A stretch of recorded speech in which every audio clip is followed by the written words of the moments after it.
Hello guys, welcome back to Soft React. Have a wonderful day. Today we're going to be reacting to Game of Thrones Season 6 History and Lore. So without further ado, let's dive into this reaction. The old way, your own great joy. All across the Iron Islands, men sit around driftwood fires and drink to the old way. When the Ironborn were feared, wherever the waves were heard. When our strength was in our ships, not our stories. I don't blame them. Drinking to the old way is easier than living it. Our ancestors took to the sea because the Iron Islands are shit without the crops that grow from it. 30 cold, wet rocks off the coast of Westeros, and a dozen more clustered around the lonely light deep in the Sunset Sea. But hard places breed hard men. The first men feared the sea. They had walked to Westeros, and even their fishermen never left sight of shore. I wish I could have seen the face of the first watchman to see our ships climb over the horizon. He was not the last. No matter how dark the night, or how high the waves, come dawn our prows cut through the morning mist and struck the beaches and riverbanks. Before the sun reached its height, we vanished again into the sea. Our longships filled with gold, food, scared children, and sobbing women. For thousands of years, the Ironborn reaped up and down the Sunset Sea, driving the men of the Greenlands far inland, or into walled castles where they paid us tribute. In the depth of winter, we feasted, while the men who had planted and harvested crops starved. Their sons worked our mines, and their daughters warmed our beds. The stories claim that the old way died with Hearn the Black and his sons at Harrenhal. Our ships and axes were no match for Aegon's dragons, so our ancestors bent their steel into fishhooks and our kingdom into villages, and started telling the red tales around the fire of how we used to be strong, and how one day we would be so again. Generations later, a young boy listened to them. Dalton Greyjoy, the wild young heir to Pike, was rowing at 5 and reeving at 10 in the Basilisk Isles with his uncle. By 14, Dalton had sailed as far as Old Geese, fought in a dozen battles, and claimed 4 salt wives.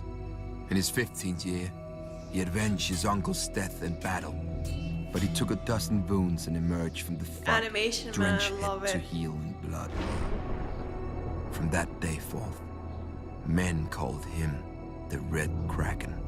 During the Dance of Dragons, the Red Kraken picked the side that was fighting the Lannisters, and fell upon the Westerlands while the Lannisters were up at war. Casterly Rock itself proved too strong, once the Lady of the Castle barred its gates. But the Ironborn burned the Lannister fleet and sacked Lannisport, carrying off gold, grain, and hundreds of women and girls, including Lord Lannister's favorite mistress and all his bastards. The Red Kraken now ruled the Sunset Sea as his forebears had, and his longships again brought the old way to the coast of Westeros. But then the war ended, and the mainland armies came home.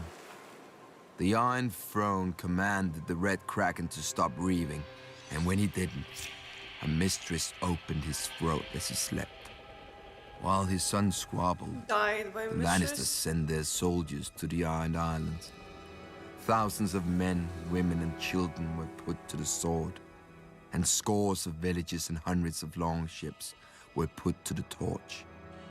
The glorious return to the old way had lasted almost 2 years. My brother vowed to return us to the old way as well. He sat on the salt throne and sent our reavers to the shores of Westeros, just as he remembered from the stories he heard as a child. An old way for an old man. But while he listened to the stories, I lived them. It was never the old way to me. It was the only way.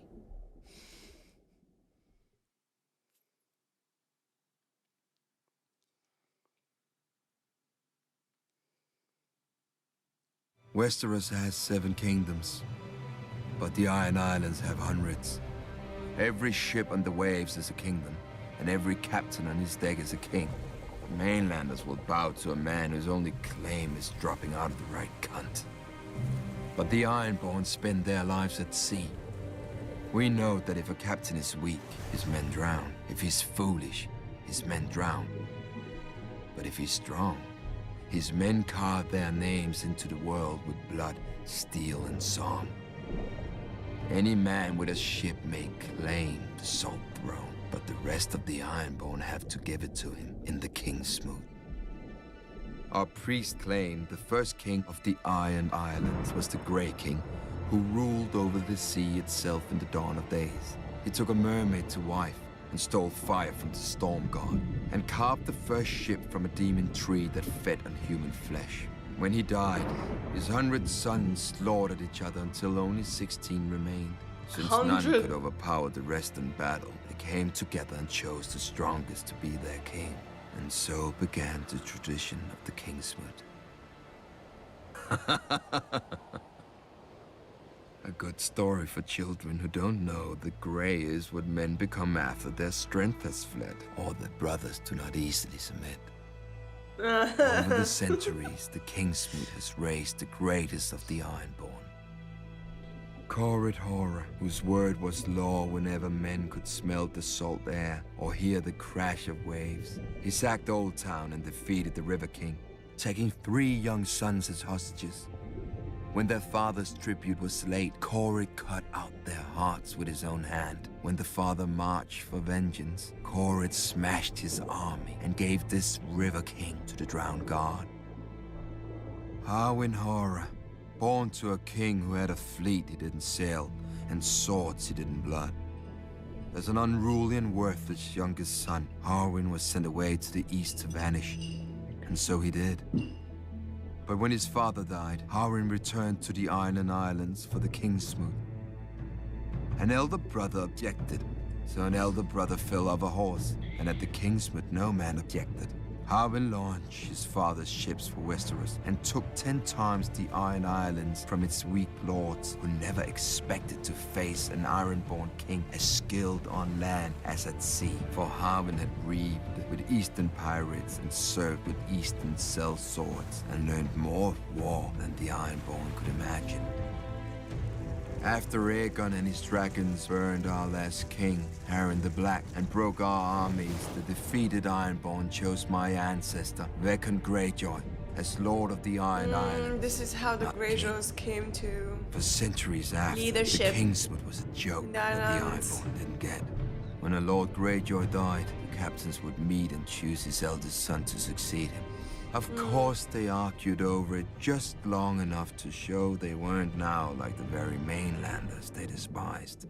Once more, we have a true king, my own brother Balon, who had the balls to seize the Driftwood crown, but not the brains to hold it. He is the first king the Iron Islands have had in centuries, and the fool would be the last. The Kingsmoot once chose him over me. They will not have that choice next time.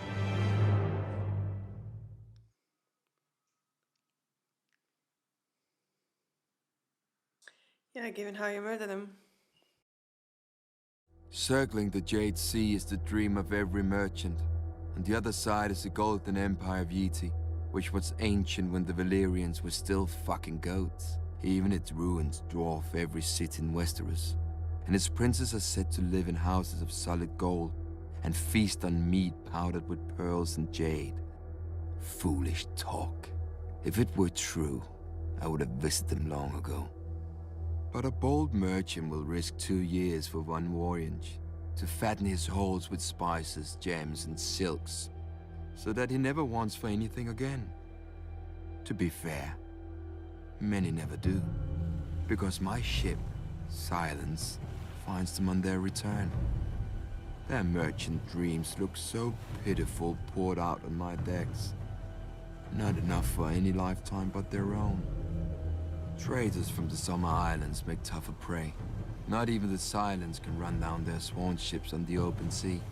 When we take them by surprise, our rams splinter and crack against their hulls, carved from rare hardwoods of the Summer Islands, and fitted together without a single nail. Worse, Every swan ship carries a company of archers armed with golden-hard bows, which can hurl the shaft hard enough to pierce steel plate. After all that trouble, we often find their holds filled only with maps, fruit, and wooden trinkets. Hardly worth our time and blood, except for their women. To worship their god, all women of the Summer Islands learn to fuck. Seriously? It's enough to make a man devout. Ebony's whalers are the most worthless of prices. The men of Iba are short, thick, and hairy. So are their women. Not even tales of their six-breast content men to take them. But the Ebonese know how to build ships. Their great-bellied whalers can weather any storm and withstand the assaults of the largest beasts. In battle, Well, look at the this. Ebonese are incredibly strong, and even their blood reeks of blubber and oil, and their holds are rarely worth scrubbing our decks free of the stench. When our holds were full or needed repair, we set a course for the greatest safe harbor of the Summer Sea, the Basilisk Isles, Port Plunder, Stye, or Skash. No map can find these towns, nor can the laws of men. The slavers keep their captives in caves on the Isle of Tears. Pirates trade their goods on Barter Beach and hire fresh crews from the murderers filling every inn. Great piles of old yellow skulls line the shores of one deserted island. Offerings from captains who have fresh heads pinned to their masts. Once every generation, the free cities send fleets to destroy the towns and hang every man they find. They do, and the towns are abandoned to rot and sink back into the slime. But come the next year, another Port Plunder sprouts up somewhere else on the Isles, like a toadstool from a new pile of shit. For many years, Tell me about I it. brought silence to the Summer Sea. But when I close my eyes, I hear the waves breaking below the bridges of Pike. I hear the Kingsmouth chanting my brother's name. Merchants paid the gold price, buying their desires with coin. Reavers paid the iron price, taking what we want from the corpses of the men who had it. But for what I dream, no gold can buy, and no iron can take. I must pay with fire and blood.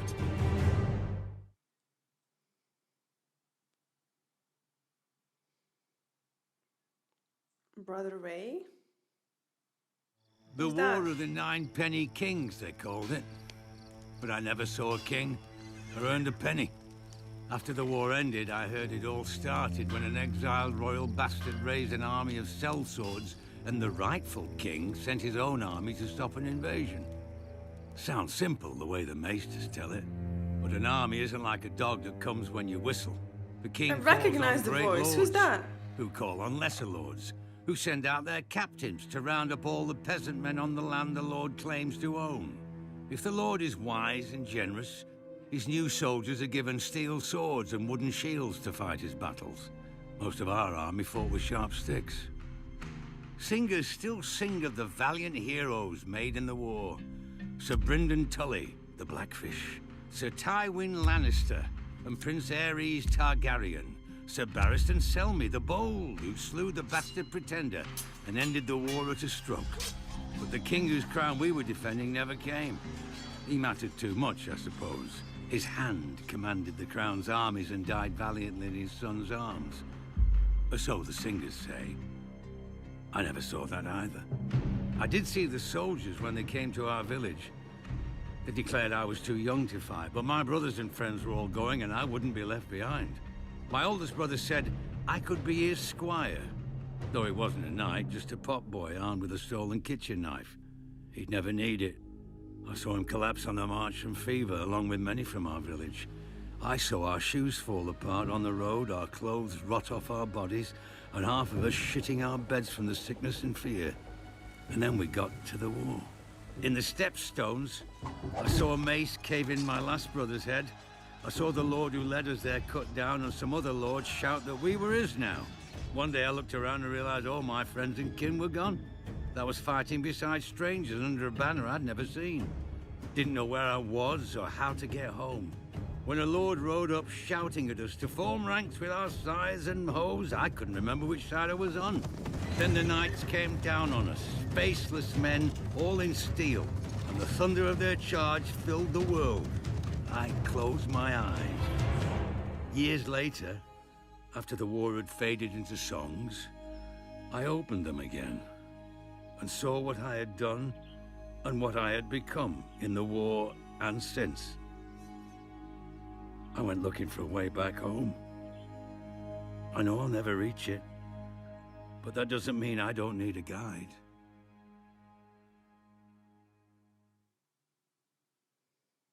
I recognize the voice, but I'm not sure who's that. But that doesn't mean I don't need a guide.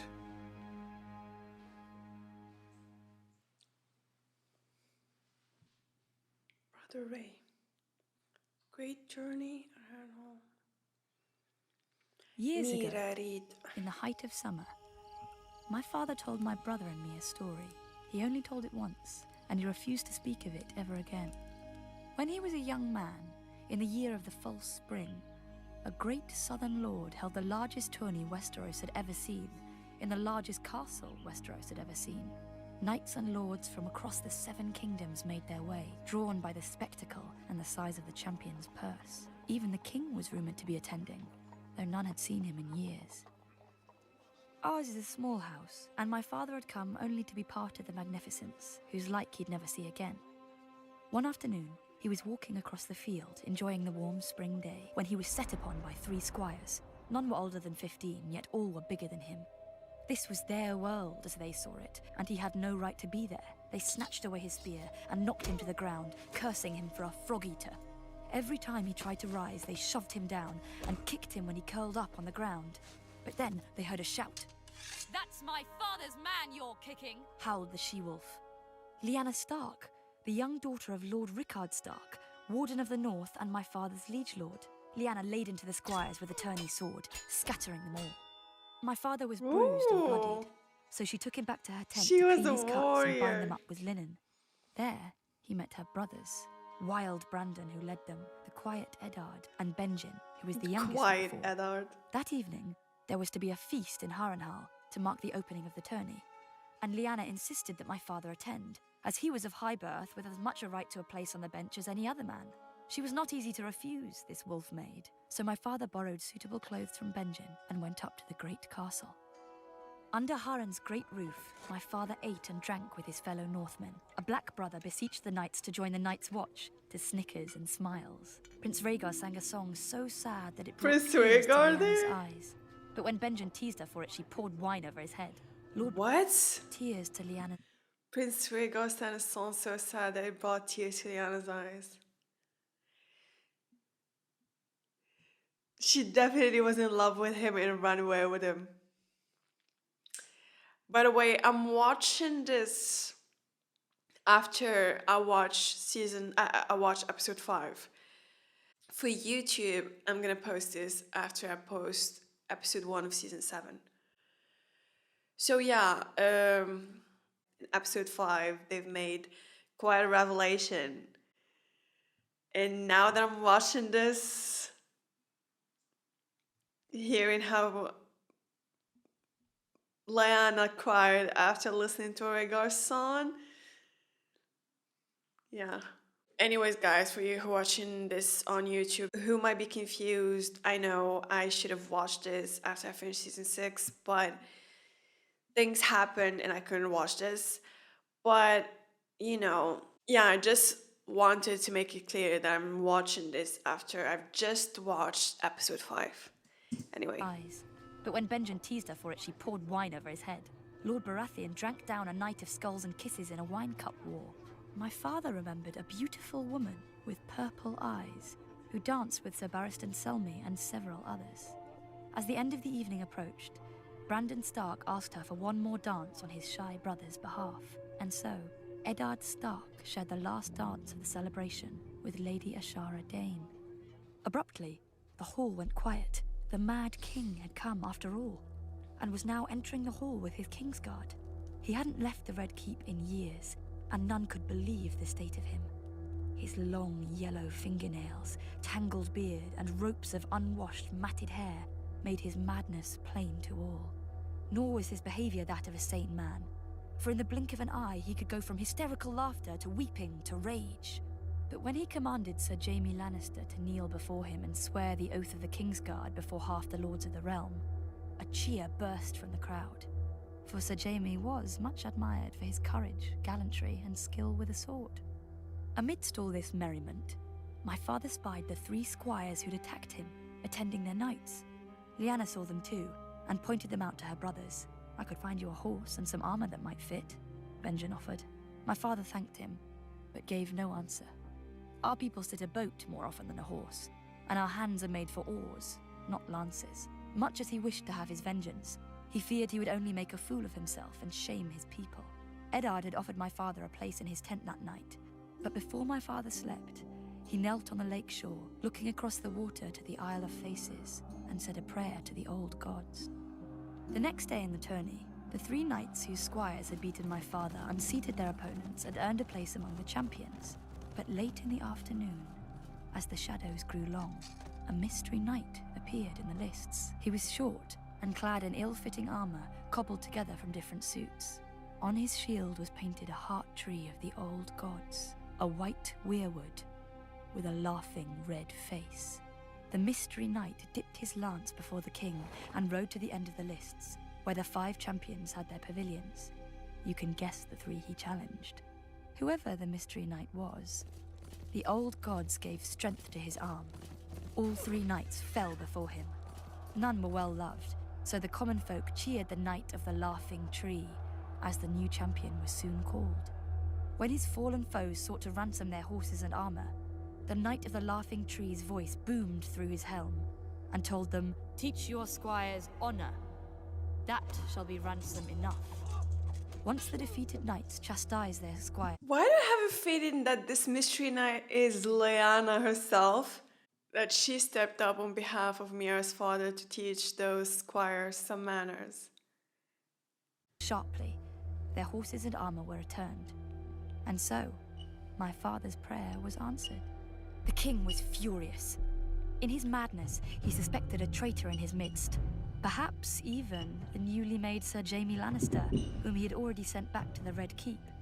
That night, the king asked Lord Robert Baratheon to take to the lists and unmask the mystery knight, declaring him no friend of his.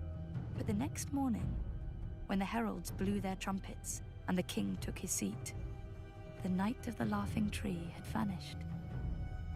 All they ever found was his painted shield, hanging abandoned in a tree. My father's tale ended here. He never spoke more of Harrenhal, though he must have seen Prince Rhaegar's victory. Some whispered that Prince Rhaegar himself had arranged the entire tourney in secret, as a way to gather the great lords and address his father's apparent madness, perhaps even remove him from the Iron Throne. But when I asked my father about this, he only shrugged sadly. What Rhaegar intended, none can say, but all know what he did. He gave a flower to Lyanna, right? This is the same tournament, right?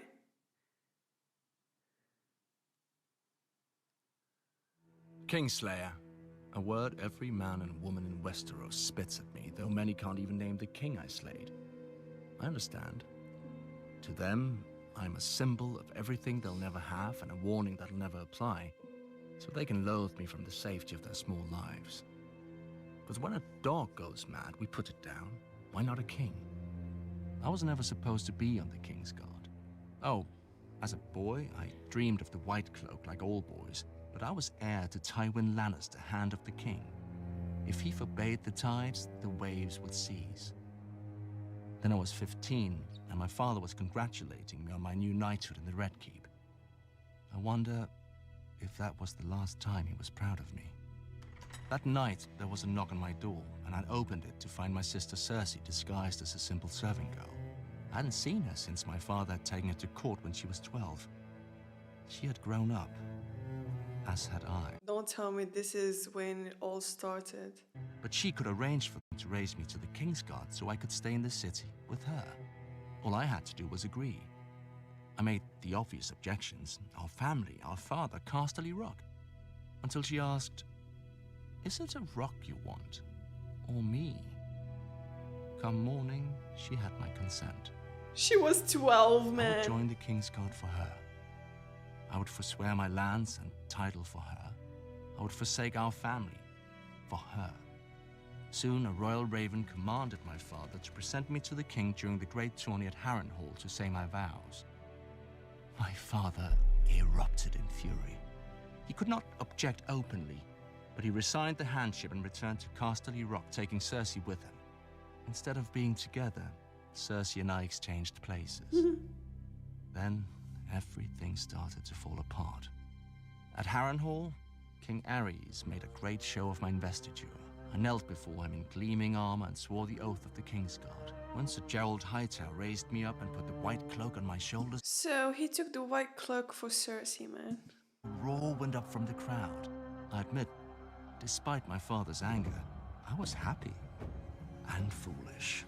That very night, Aerys soured, commanding me to return to the Red Keep to guard the Queen and little Prince Viserys. Sir Gerald offered to take that duty himself so I might compete in the tourney, but Aerys refused. He'll win no glory here, the king said. He's mine now, not Tywin's. He'll serve as I see fit. That was when I understood. It was not my skill or valor that had won me this honor. The Mad King had chosen me to spite my father and steal his heir. I wanted to rip off the white cloak, but it was too late. A King's Guard serves for life. So I upheld my oath, confined to the Red Keep where Varys could watch me and where the headsman could find me if my father displeased the king. I served the king's pleasure as he burned Rickard Stark alive and strangled his son, inciting the rebellion. I defended the king's honor against courtiers as his generals lost battle after battle with Robert. I kept the king's secrets when his pyromancers hid caches of wildfire beneath King's Landing. I gave the king counsel when my father's army was at the city gate, and Grand Maester Pycelle lied that my father had come to save him. Many forget that I also tried to defend the king from harm.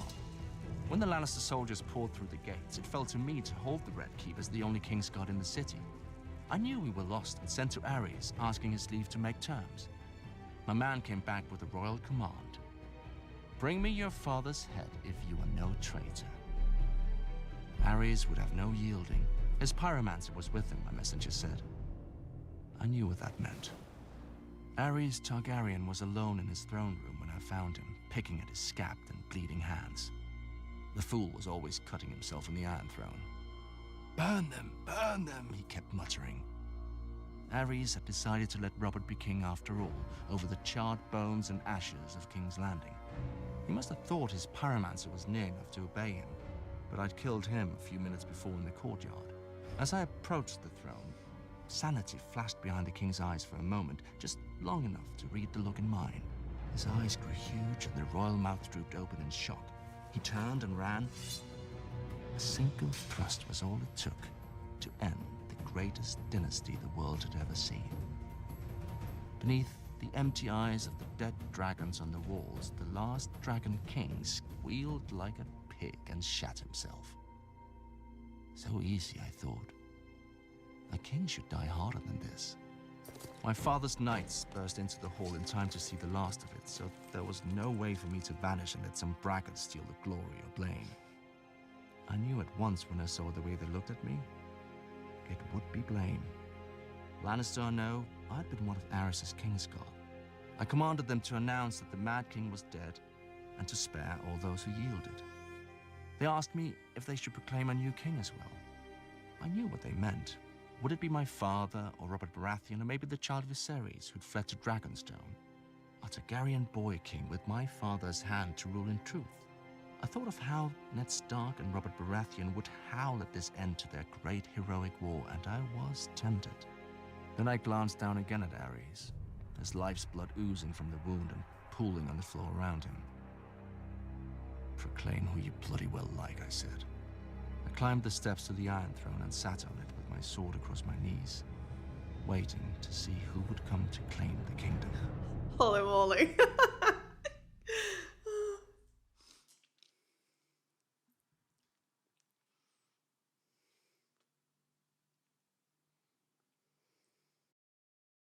Between the free cities and the bones, between the shivering sea and Slaver's Bay, spreads the Dothraki Sea. Named not for its waters, but for how freely its conquerors roam upon it. A traveler on the Dothraki Sea will find few villages and no farms, because the Dothraki view it as a sin to cut into their Mother Earth with plows and shovels, and the Dothraki know only one punishment. The closest the Dothraki approach to civilization is Vais Dothrak, though to outsiders it doesn't look like a city. There are no walls, because the Dothraki believe only cowards hide behind them, instead of facing an enemy blade in hand. But the Dothraki couldn't do that here either. Within the bounds of the city, no one, not even the mightiest Khal, may carry a blade, by order of the priestesses of the Dosh Khaleen.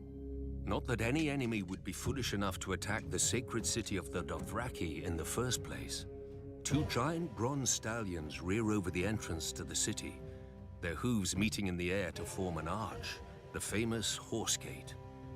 Through it is the God's Way, where the Dothraki drag the sacred idols of the cities and peoples they've broken.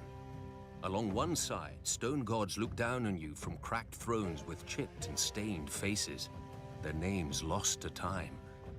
Across the road, monsters watch you pass, black iron dragons with jewels for eyes, roaring griffins, manticores with barbed tails poised to strike, and other terrible beasts from every corner of Essos. But there is nothing to fear. If these gods and devils had any power, they would never have ended here. Not all foreign gods in Vais Dothrak are broken. In the famous eastern and western markets, merchants worship their god of trade with the sufferance of the Dothraki, who themselves don't understand buying and selling. The western market is a great square of beaten earth filled with animal pens, drinking halls, and a maze of stalls and crooked aisles. Even goods from Westeros find their way here, though the merchants who sell them wouldn't know a Lannister from a Frey. The eastern market is fittingly a stranger place. The elders of the Dosh Khaleen view it with suspicion, and most Dothraki stay away. They aren't wrong. The great elephants, the basilisks in silver cages, and the striped black and white horses of the Diogus Nai are harmless enough. But I can see how the elders wouldn't want their younger members to see the warrior maids of Hir Kun, who wear iron rings in their nipples and rubies in their cheeks.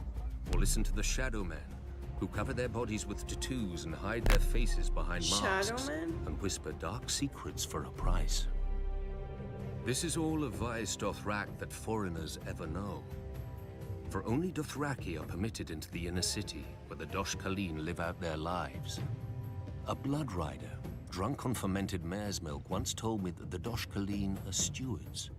They prepare for the day when every rider of every Khalasar shall return to the city. And the Dothraki truly will be one blood and one Khalasar again, under the greatest Khal of all, the stallion who mounts the world. He will ride to the ends of the earth and grind nations into dust, and take the whole world as his herd. Or so the prophecy goes. Yet the world is vast, with many places a horse can't go. The stallion who mounts the world couldn't rear above a mountain range, or leap across the sea. Yeah. Still, Prophecy, the world has been conquered it's before, flawed. just not with stallions. Exactly. We're dragons.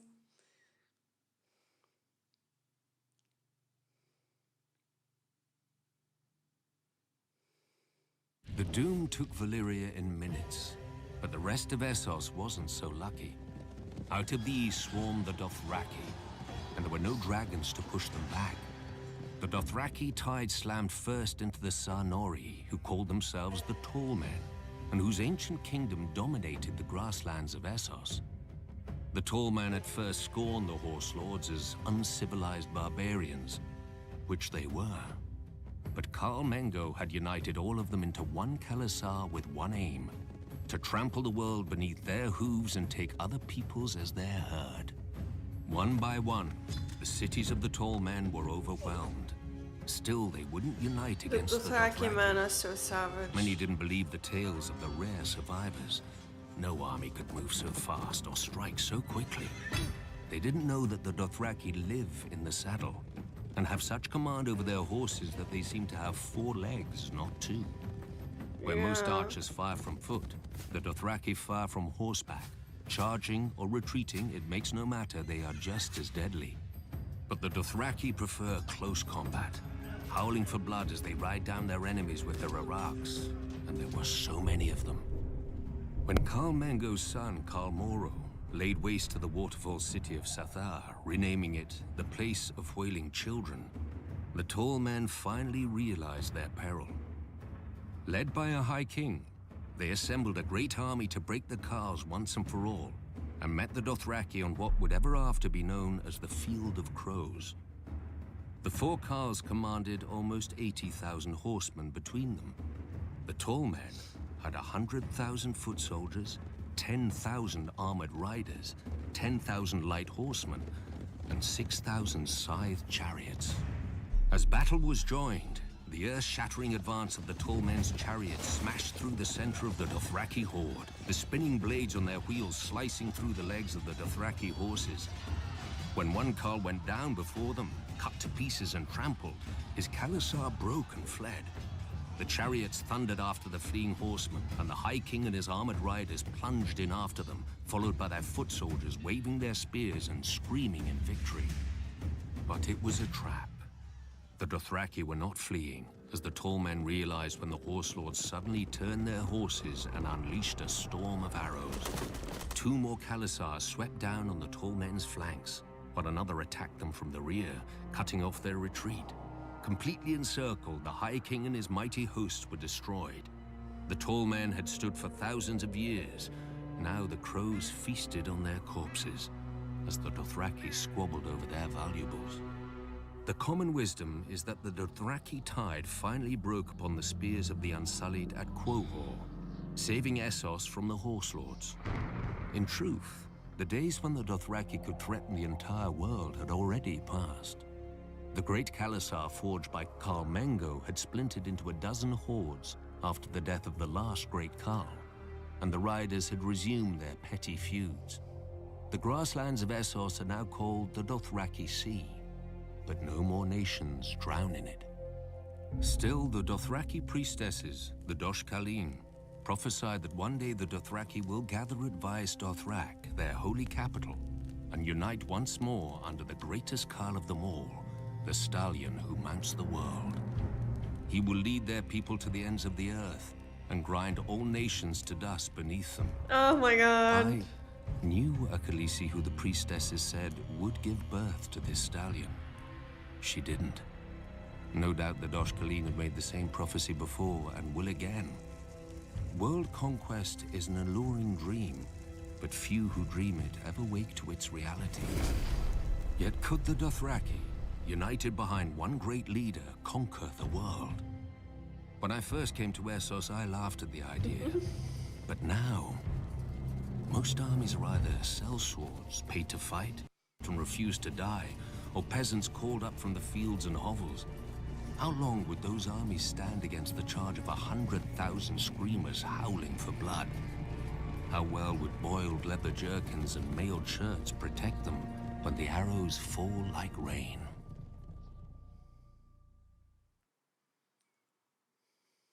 Man. Yeah, Daenerys.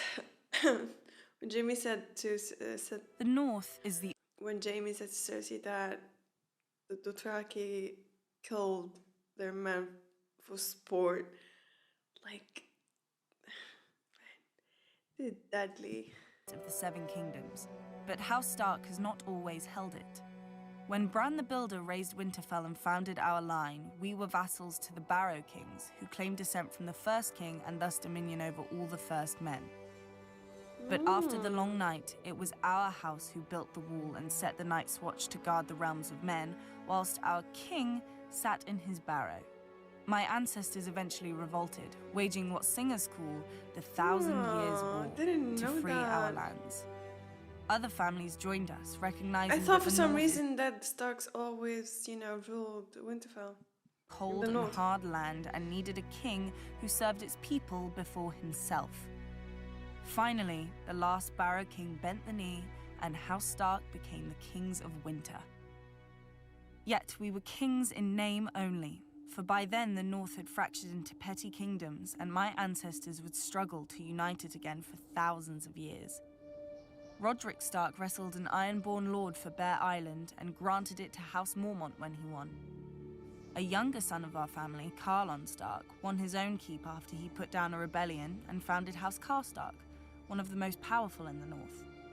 When the Mandalese were exiled from the Reach, my ancestors shielded them and gave them a home at the mouth of the White Knife, in return for holding the river against pirates and invaders. Now they're one of the wealthiest houses in the north. I'm not so naive to pretend that the entire north welcomed Stark rule. The last Warg King was slain at Sea Dragon Point along with all his sons and beasts. The last Marsh King died at the hands of King Rickard Stark, and House Reed has held the swamps of the Neck ever since. Houses Greenwood, Towers, Amber, Frost. None survive today as more than names in dusty old books. But my ancestors never wanted to destroy their foes' root and stem. The Umbers of Last Hearth and the Glovers of Deepwood Motte bent the knee and became loyal vassals of House Stark. The Red Kings of House Bolton wore cloaks made from the skins of Stark princes they'd flayed, and one of the Boltons was even known as the Red Arm because he liked to plunge an arm into the bellies of captive Starks and pull out their entrails with his bare hand. The North deserved to be wiped clean of them. Yet my ancestors spared them after their defeat because they believed the North couldn't afford to fight itself any longer. Time soon proved them right. When the Andals swept into Westeros, they obliterated all the kingdoms of the First Men except the North. Each of the southern kingdoms fought the invaders on its own, but the North fought as one. When the Andals tried to sail up the White Knife, the Mandalese fell on their ships. When the Andals tried to march an army through the Neck, the Reeds fell on their soldiers. King Theon Stark even sailed his own army to the Andal homeland. I think that is kind of funny. King Theon Stark. Vengeance and slew hundreds of Andal warriors. When he returned, he planted their heads on spikes along our coasts, a warning to other would-be conquerors. The warning was heeded for thousands of years, until Aegon the Conqueror. The south had already fallen to Aegon and his dragons, only the north remained. My ancestor, King Torrhen Stark, marched the north down to the Trident and beheld Aegon's army, larger than Torrhen's own by half, and with 3 dragons circling overhead. Many northern bannermen wanted to attack anyway, claiming northern valor would carry the day. Others wanted to fall back to Moat Cailin and make a stand there. But Torrhen had heard how the armies of the Rock and the Reach had burned on the field of fire, and had seen the fires still glowing beneath the rubble of Harrenhal. He knelt and laid his ancient crown at Aegon's feet, and rose a king no more but Lord of Winterfell and Warden of the North. Some northerners still sneer at my ancestor as the king who knelt, forgetting that because of Torrhen, they're alive today to sneer. Exactly. Their ancestors didn't leave their burned bones at the Trident, and their twisted swords didn't fill Aegon's new throne. Now many say that House Stark is dead and gone, and House Bolton holds the North. But the North remembers who united it. The North remembers who defended it. And the North remembers who stole it. Long ago, my ancestors spared the Boltons, trusting their oaths of fealty. Mistake. I shall correct that mistake. Yeah. Even the North can forget when there's nothing left to remember. Wow.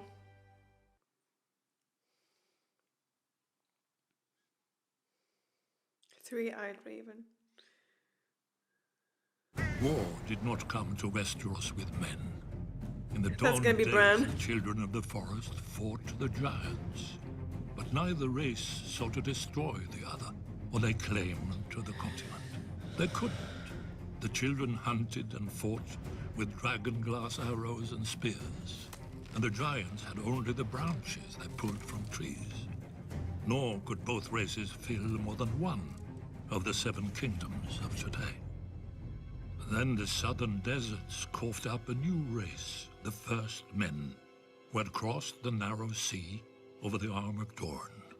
Unlike the children and giants, the first men lived in huts and villages and farmed the land to eat. And there were so many. As the numbers swelled, men needed ever more fields and timber. Of course, they saw that the great forests could provide both. When they cut into the deep woods, however, they stumbled on a strange sight. A white tree with red leaves and a face staring back at them.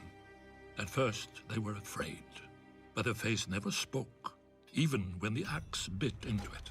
The first men didn't know what a werewood was. They didn't know that a werewood grows forever if left in peace, or that the native children believed their spirits went into it after death. The children had no letters or runes, all of the history, songs and prayers, only the trees remembered.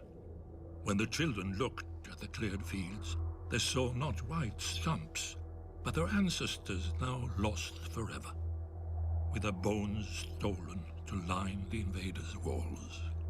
Driven mad by grief, the children attacked. The first men had never seen a werewood, but the children had never seen bronze.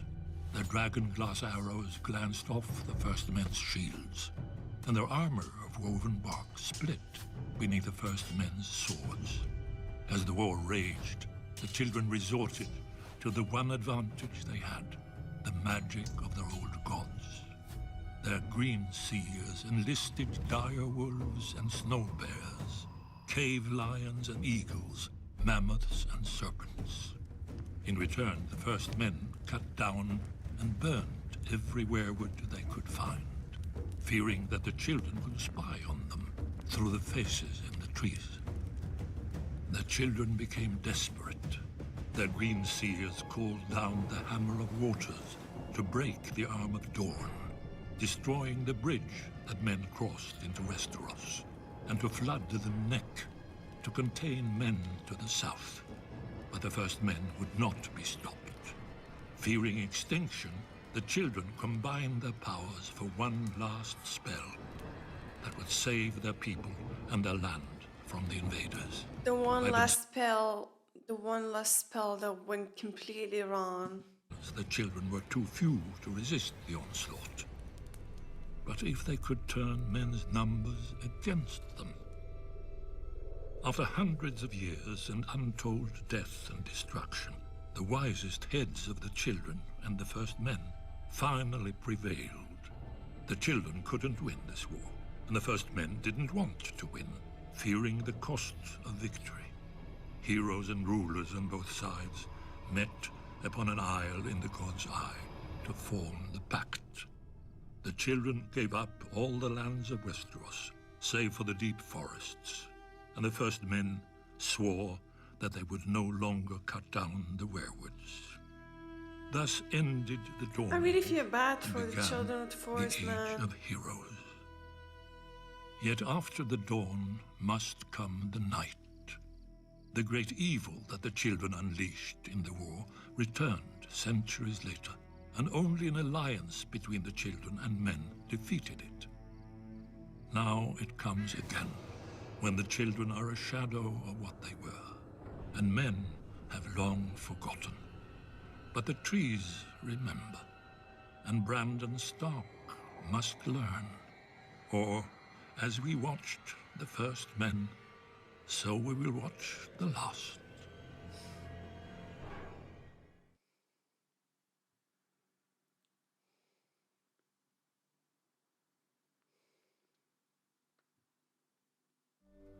King Robert still lived, and Lord Eddard Stark had just survived an ambush by Jaime Lannister in King's Landing.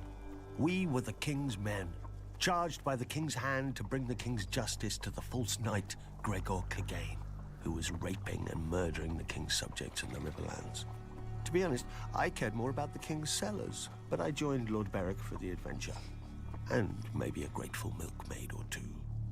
Ser Gregor isn't called the Mountain because of his subtlety, yet he took us by surprise at the Mummer's Ford. He'd hidden his men on both banks, and as we crossed, he fell upon us from the front and rear. I saw a single blow from his sword take a man's arm off, and kill the horse beneath him. Surprise at the Mummers Ford. Hidden his men on both banks, and as we crossed, he fell upon us from the front and rear. I saw a single blow from his sword take a man's arm off and kill the horse beneath him. Many of us, though, were simply ridden down and drowned. The survivors spotted my damn red cloak and rallied around me, and we cut our way free. 100 men we'd been that morning. By dark, only 40 were left, and Lord Beric looked to make us 39 before morning. I drew a foot of lance from his chest and poured boiling wine into the hole it left, but I knew there was no hope. When his light failed, I shut his eyes, placed my hands on his cold chest, and mumbled a half-remembered blessing over his body, because he was my commander and my friend, and I didn't know what else to do. Then, I felt his heart thud beneath his breast. His body shuddered as the fire of life rekindled inside it. I used to joke that I became a red priest because the robes hid the wine stains, but the wine itself hid an unbelieving heart. When Beric's eyes opened, so did mine. I fell to my knees and praised the one true God and begged forgiveness for my ways. I don't know if the Lord heard me, but when dawn came, Beric was still alive and stronger than he'd been. He told us that our war hadn't ended at the Mummers Ford, but begun, and that every fallen brother would be avenged. We were so few, though, that all we could do was harry the Lannisters' rear. Luckily, all they could do was kill Beric. A Lannister mace shattered his helm and skull. A noose snapped his neck after he surrendered himself to save a beekeeper and his wife. The mountain's dirt pierced his eye through his visor. After each time, I stood over his corpse and prayed to the Lord, and the Lord brought him back. Then we heard that Robert was dead and Lord Eddard too. We'd been sent by the king's hand to deal with outlaws, but now we were the outlaws, and Lord Tywin was the hand of the king. Some wanted to yield, but Beric wouldn't hear of it. We were still king's men, he said, and these were the king's people the lions were savaging. If we could not fight for Robert, we would fight for them, until every man of us was dead. We'd lost the king's banner at the Mummers Ford, but then the countryside was awash with sigils and armies anyway. We became the Brotherhood without banners. Beric led us in battle, and I led us in prayer, and the Lord of Light led us in everything. When the heralds proclaimed the end of the War of the Five Kings, none of us thought of yielding. Our war wasn't over. The generals had gone home, but the soldiers stayed. Either they had no homes to return to, or they'd gotten a taste for other peoples. The Brotherhood was the people's only defense.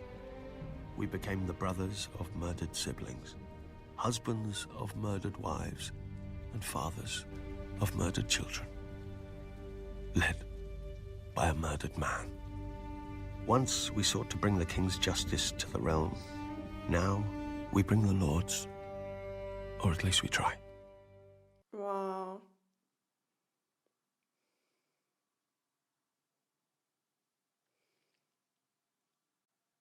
Without question, Old Town is the oldest. It straddles the mouth of the city. Without question, Old Town is the oldest, wealthiest, and greatest city in Westeros. Though King's Landing is more populous, and arguably more powerful. The city straddles the mouth of the Honeywine River, and the bounty of the entire reach flows beneath its great stone bridges to ports that are renowned throughout the world. Thus we needn't speak more of them. More interesting is the history of the city. For none can say when it was founded. Many centuries ago, a few bold maesters sought out the children of the forest, who claimed that men have lived at the mouth of the Honeywine since the Dawn Age. Nonsense. Maester Jellicoe proved that the city began as a trading post, where ships from Valyria, Old Geese, and the Summer Isles put in to replenish their provisions and make repairs. Hence the most famous feature of the city, the High Tower, raised even before the city walls, as a beacon through the fog-covered waters. Originally built of wood and standing a mere 50 feet above the ancient fortress of its foundation, it is now thick stone and rises even taller than the wall. Those born and raised in Old Town can tell the time of day by where its shadow falls. But no maester can tell why.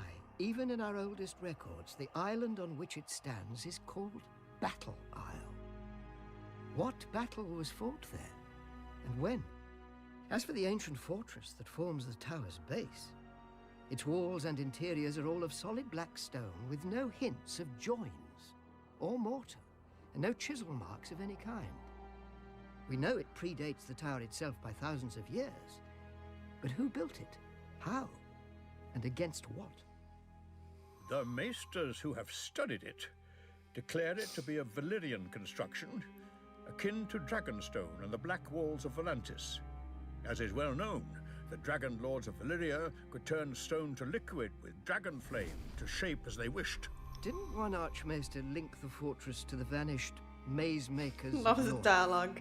And another maester to the legendary Deep Ones who inhabited the Iron Islands before the Ironborn? Both marginal opinions without common support. But of more importance than the origin of the tower is the family to which it gave its name. House Hightower, the ancient ruling family of Old Town, known for their prudence and love of peace. Hightower. And pieces of gold.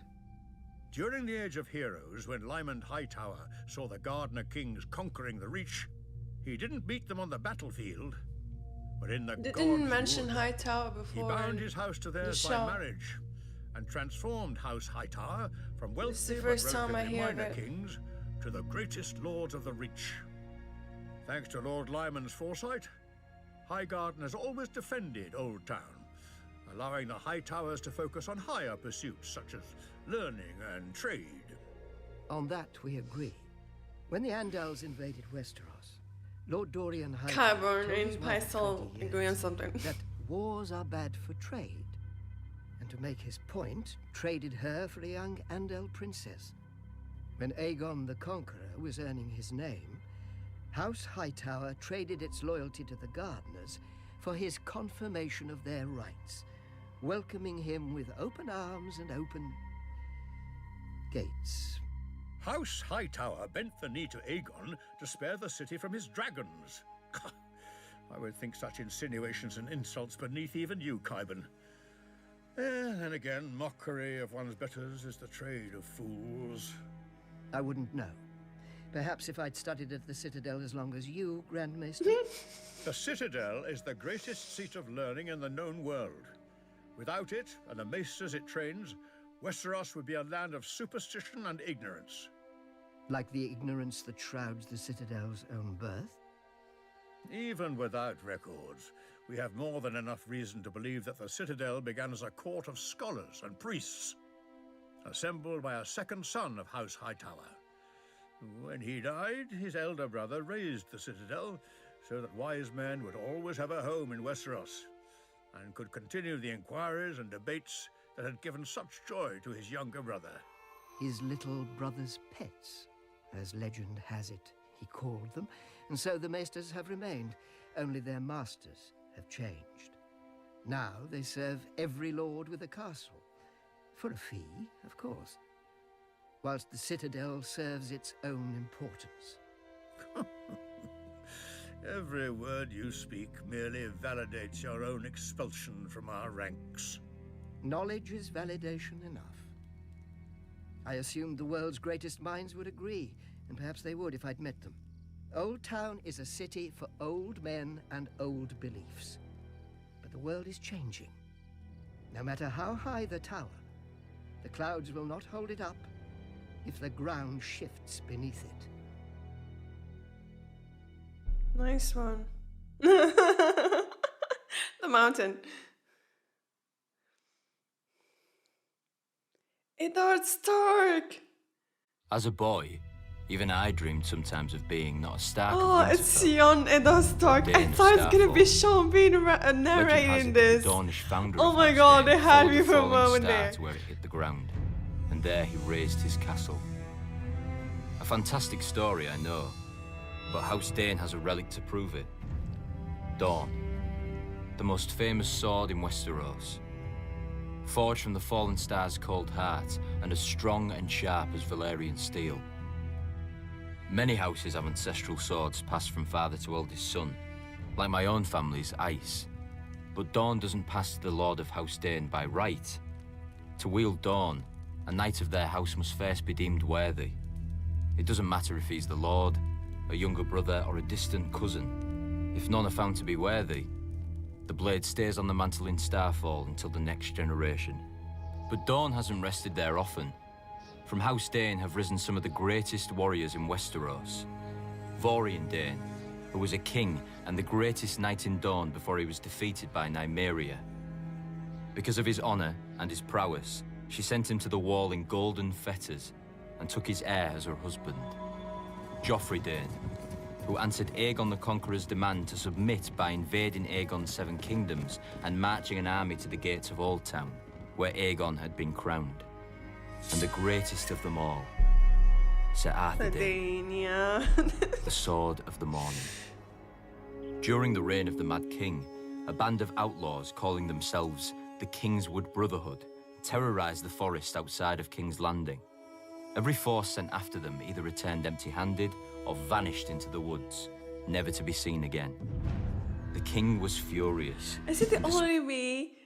I'm just thinking that, like, Arthur Dane just died in vain. Like, the whole battle between him and Ned was not necessary because he was guarding Lyanna. He was not holding her captive.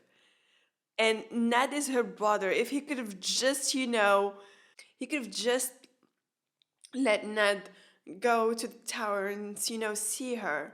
So, like, that whole scene feels now after, the revelation and everything about Jon and about Lyanna and about the prince.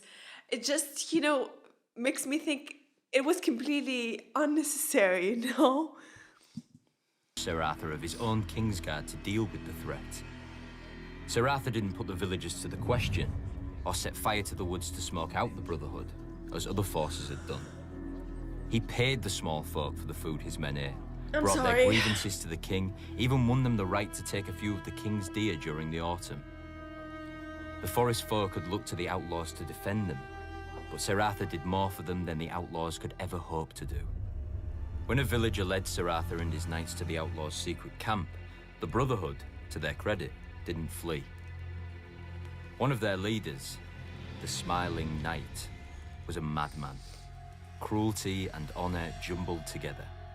But he didn't know fear, not even when Sir Arthur drew Dawn before him. Soon the outlaw's longsword had so many notches that Sir Arthur stopped to let him fetch a new one. The robber knight chose another and then asked for Dawn. Sir Arthur replied, "Then you shall have it." The Smiling Knight never smiled again. The mad fool. Dawn is just a sword. Sir Arthur was the true steel. Strong, brave, and loyal to a fault. He would never have aided Rhaegar's abduction of my sister if his vows hadn't compelled him. And though we fought on opposite sides, I admired him. When I was younger, I wanted to be him. Every boy did. And I killed him. Not in single combat, but as he was on his knees, a dagger in his back. I'll never forget the look in his eyes. He was just guarding Lyanna. Or betrayed. Right? I mean, if Jon is a legitimate son to Lyanna and Rhaegar, and if Rhaegar married Lyanna, it makes, you know what I mean here? They didn't have to fight. Like, it's crazy. Duty to the last, even though he found it dishonorable, and even though he knew what awaited me in that tower.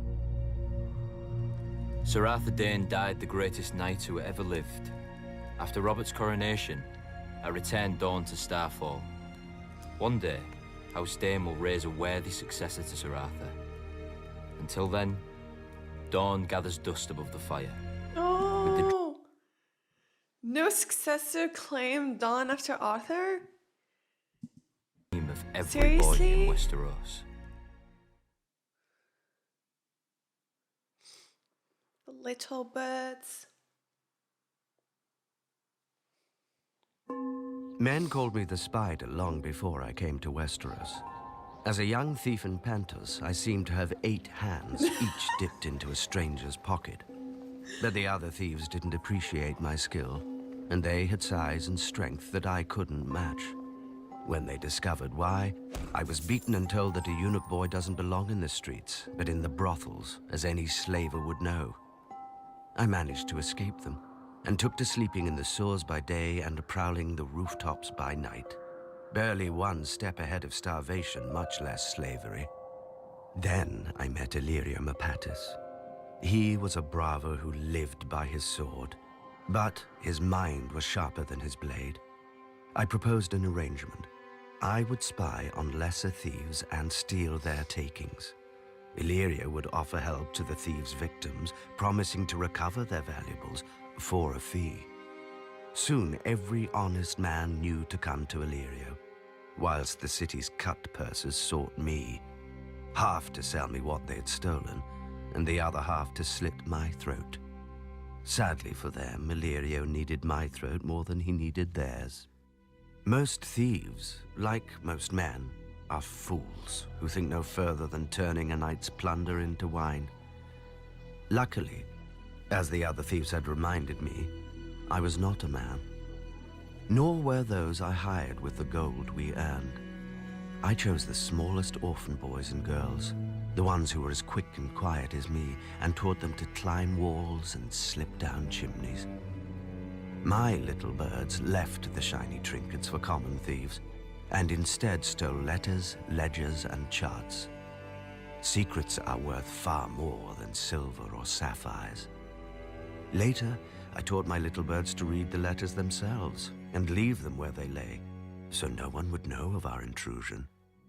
Illyrio and I grew so rich that Illyrio wed a princess of Pentos, whilst whispers of my talents reached the ears of a very anxious king across the narrow sea, who did not trust his son, nor his wife, nor his hand. Nor should he have, as I told him once I arrived. Finally, we had the backstory. They thought it the for most amazing Varys. game to discover all the secret tunnels through the Red Keep, How that he and listen made to it all the to whispered King's secrets from Landing. within the castle walls. I often wonder what became of my little birds once I left King's Landing. Most likely they returned to Flea Bottom, or worse, grew up. Wow. One day I'll hear their song again. Until then, well, the world never lacks for orphans. Exactly, you made new ones. Little birds sing in the west, and little birds sing in the east. And a harpy flies into a spider's web.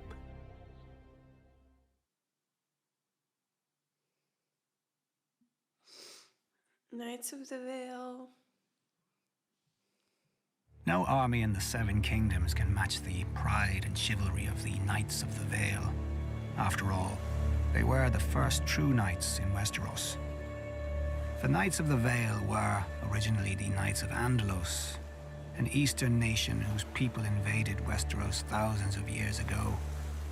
From the sea, the Vale seemed to the Andals an ideal new home. A wide, fertile valley isolated from the rest of Westeros and its kingdoms by a great mountain range. The first men who held it, moreover, were sparse and divided, and waded into battle with bronze axes and armor that couldn't match Andal horses and steel. But what the first men lacked in weaponry, they made up for in ferocity.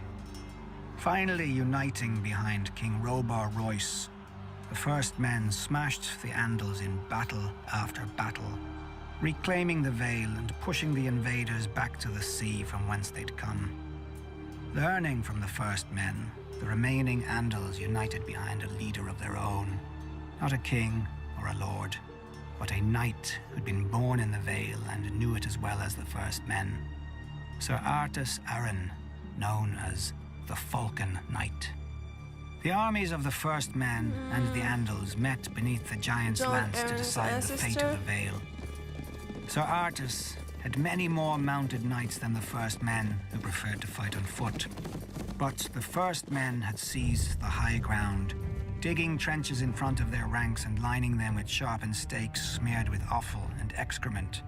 6 times the Andal knights charged, and 6 times the first men threw them back.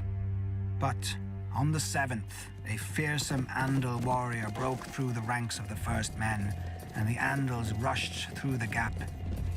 If King Robar had been wiser, he would have retreated and saved his army for another day. Then again, if he'd been wise at all, he'd never have risked his army of foot soldiers against mounted knights in the first place. When King Robar saw the falcon helm of Sir Artus across the field, he wagered that the Andals would break if they lost their leader, and rode hard for the falcon knight. The singers paint a pretty picture of the battle. The king in flashing bronze armor, the knight in silvered steel. But the duel lasted no longer than a verse of the songs. For King Robar had taken a Valerian sword off a dead Andal lord, and it sheared through Sir Artus' helm much like a bird's wing through the air. As the falcon knight tumbled to earth, King Robar thought he'd won his desperate gamble. Then he heard the trumpets behind him. When he turned, he saw 500 fresh Andal knights pouring down the giant's lance. And the man at its head was also the man at Robar's feet. For Sir Artus, unique in that age, or indeed any age, esteemed cunning even more than martial strength, and had clad one of his knights in his spare suit of armor, leaving him to die at Robar's hand, while Sir Artus took his best horsemen up a goat track he knew from childhood. The charge of the Andal knights broke the last great army of the first men, who would never again threaten the new Knights of the Vale. Some of the defeated would even join their ranks in the years to come, but many more fled to the mountains, choosing savagery over submission. Ever since, the Knights of the Vale enjoyed an exclusive position in Westeros.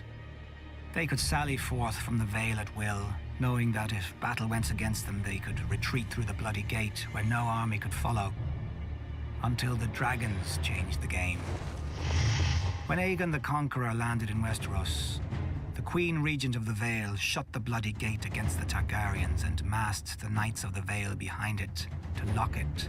But Visenya simply flew her dragon to a balcony of the Eyrie where the boy king was playing, and gave the boy a ride round the castle in return for his mother's submission. Seriously? With the conquest, no more could the Knights of the Vale hide behind their mountains, nor, they soon discovered, did they need to. For thousands of years, the other kingdoms had warred and treated to balance each other's might, whilst the Vale kept to itself. None realized what power the Vale could have until Jon Arryn defied the Iron Throne, refusing to surrender Ned Stark and Robert Baratheon to the Mad King. The North, the Riverlands, and the Stormlands couldn't have beaten the other 3 kingdoms by themselves, but the Knights of the Vale rode with them. Now the North is freezing, the Riverlands are burnt, the Stormlands are spent, Dorne is distant, the Westerlands are weakened, and the Reach is paralyzed. Of all the great armies in Westeros, only the Knights of the Vale have yet to suffer exhaustion or defeat. Yeah, that's right. The Bloody Gate is opening again onto Westeros, and through it passes opportunity. Mm-hmm.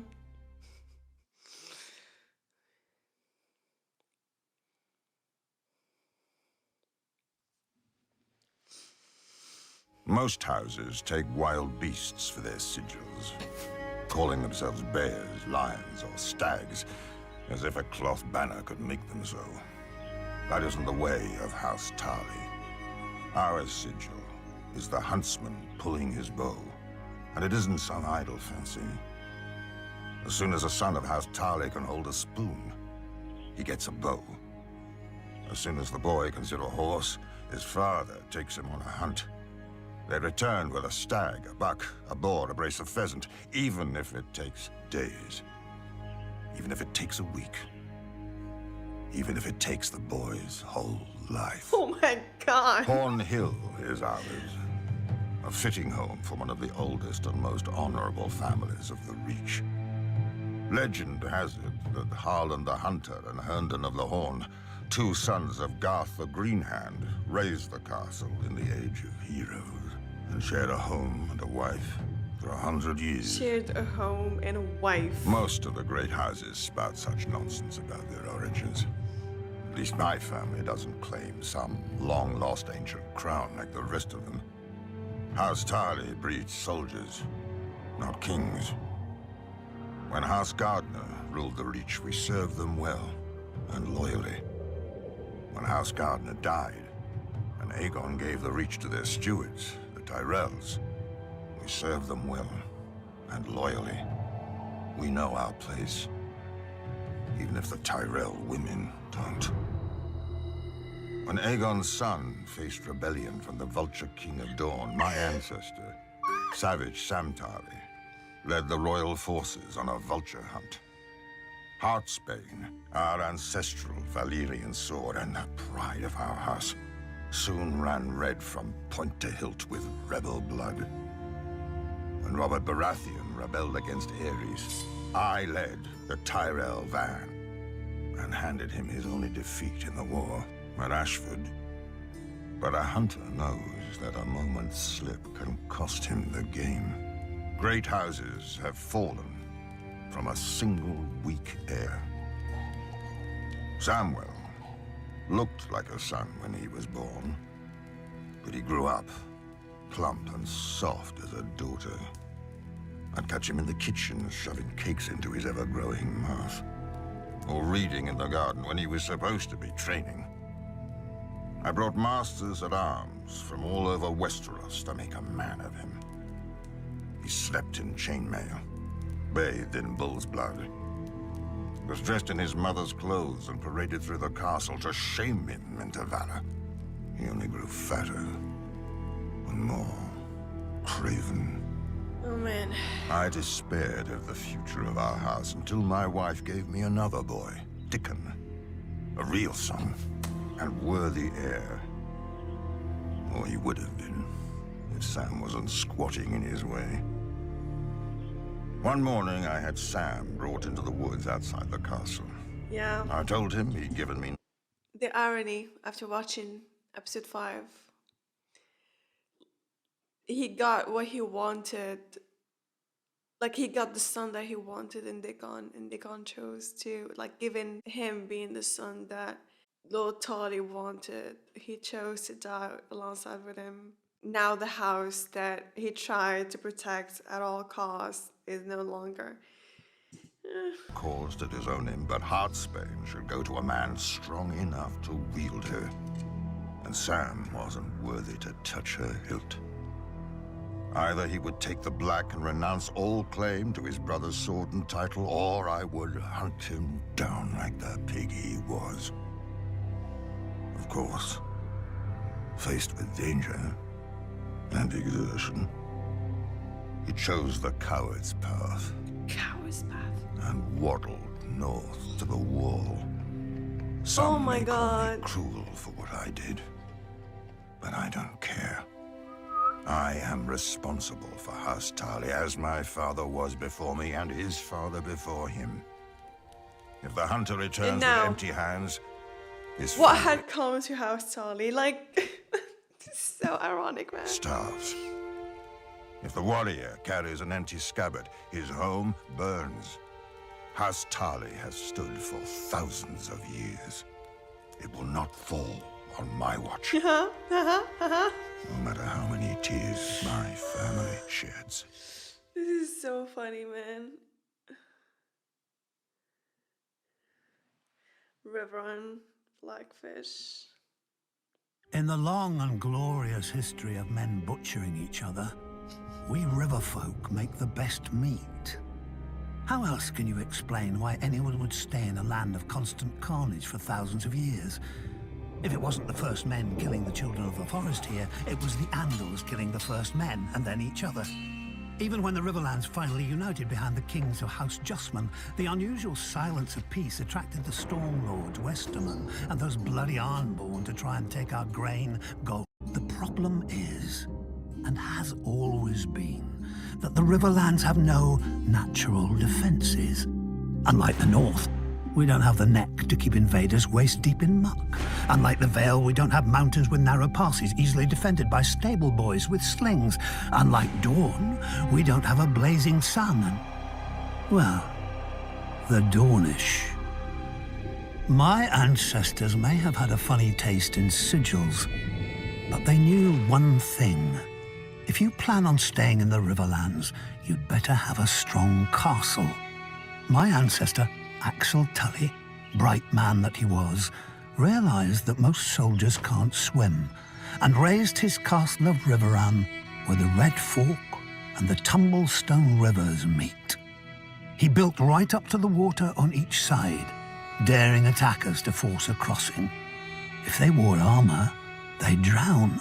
If they didn't, our archers would feather them from the battlements as they paddled.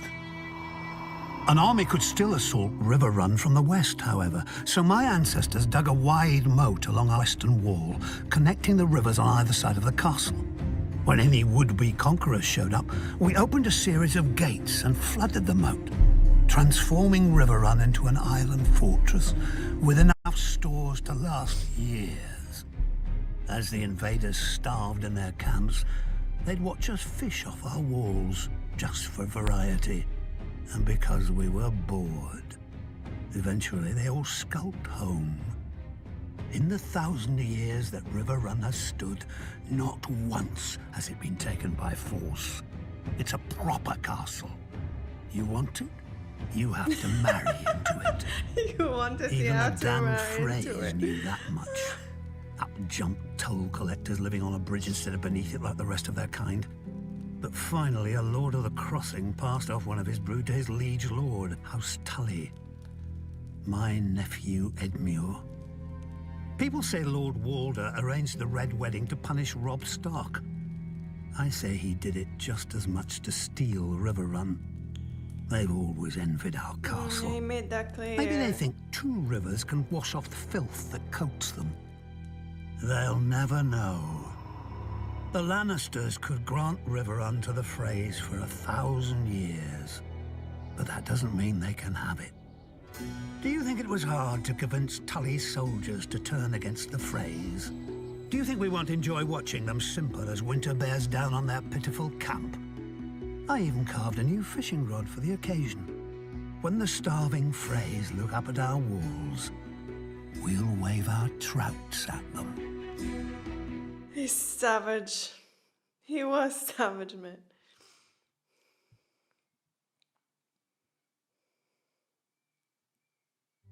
Fire and blood make poor tools, as kings make poor servants. House Targaryen called themselves dragons long after the last beast died. Perhaps it's only fitting that even their humility was monstrous. Men worshipped on Visenya's hill thousands of years before Visenya came and Baelor raised the sanctum that bears his name. The massive dome and towers of the great Sept of Baelor can be seen from anywhere in the city, but not from the vast countryside that paid for it. Its 7 bells can be heard as far as Dragonstone whenever a king dies, but none tolled for the stonemasons, Rip Sept Baelor. glaziers, and smiths who built it. The great Sept was built to impress upon a man how much greater the gods are than him. A noble goal, and in that it succeeds. Within the main chamber, the sun streams through a 7-pointed star to illuminate the 7 towering over mortals. The crone with her lantern for lost souls, the mother with her welcoming arms, the father with his scales of justice, the maiden with her purity, the warrior with his sword, the smith with his hammer, and lastly the stranger with his shrouded face. Pilgrims cross the 7 kingdoms to light candles here at the feet of their gods, but these aren't the gods. The 7 aren't encased in stone in the great Sept any more than the souls of dead kings are in the tombs below it. To steward his monument to vanity, Bela summoned the High Septon of the Faith from his ancient seat in Old Town and gifted him with ornate robes and a crown of crystal and gold. And like a fool, the High Septon put on his lord's motley and danced at his lord's table. And with each passing year, the High Septons fell ever lower. How can the flock be kept safe from wolves when the shepherd sleeps in their den? Bela himself appointed a simple-minded stonemason, believing him the smith reborn. And when he died, Bela replaced him with an 8-year-old boy, whom Bela had seen speaking with doves that answered with the voices of the seven. Still, the common people revere Bela as the Blessed. They tell of how he forced a high lord to wash a beggar's feet, fasted to tame his unnatural lusts, and walked the bone way himself to make peace with dawn. Many septons and scepters even claim that Bela rescued his cousin, the Dragon Knight, from a snake pit, because no viper would strike a man so pure and holy. A lie. Bela was bitten 12 times and was bedridden for half a year. And yet he didn't die, nor did his High Septons ruin the faith. Blessed Bela's statue may greet men outside the doors, but when men enter the Great Sept, they don't see the gold or the crystal or the ambitions of a humble member of a powerful dynasty. They see the gods. They feel awe at the divine majesty and their own insignificance. The gods work through Bela's pride and vanity as they work through all of us. For the faith is more than a sept. The faith is more than a High Septon, more than all the septons and scepters who preach to the living, more than the silent sisters who prepare the dead. The faith is the will of the gods, and we are all its instruments. Kings and beggars, lords and cobblers, lions and sparrows. This was enlightening, man. This just fascinating. Like, how can 5 books have this much history? Like, George Martin is a genius, and for the actors it must be so fun narrating these stories and be all dramatic while reading a script. Anyways, thank you guys for watching. I hope you enjoyed my reaction and see you in the next video.